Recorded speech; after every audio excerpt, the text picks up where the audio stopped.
சுலபமாய் நினைவில் வைத்துக்கொள்ள 10 எளிய ஆங்கில வாக்கியங்கள். எனக்கு புத்தகம் படிக்க பிடிக்கும். I like to read books. I like to read books. எனக்கு இட்லி பிடிக்கும்.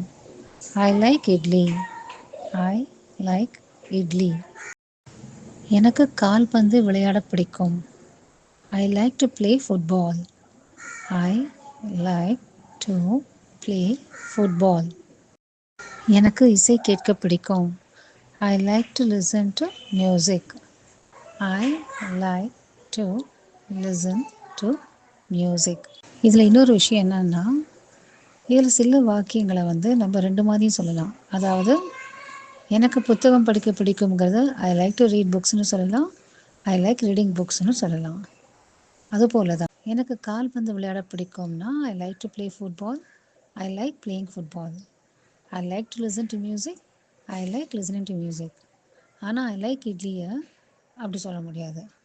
ஐ லைக் டு ஈட் இட்லின்னு சொன்னால் ஐ லைக் ஈட்டிங் இட்லிஸ் அப்படி சொல்லலாம். எனக்கு நாய்கள் பிடிக்கும். I like dogs. I like tax.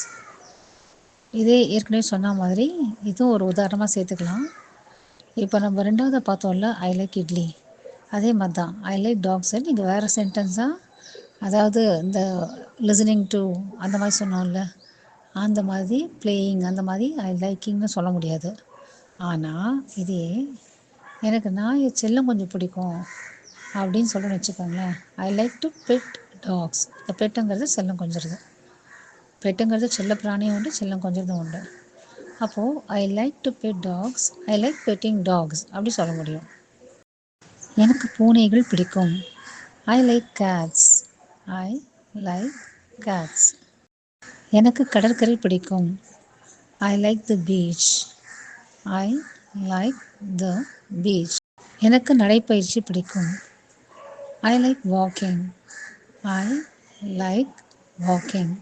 எனக்கு ஐஸ்கிரீம் பிடிக்கும். I like ice cream. எனக்கு காஃபி பிடிக்கும். I like coffee.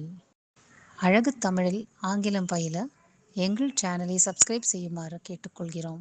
நன்றி, வணக்கம்.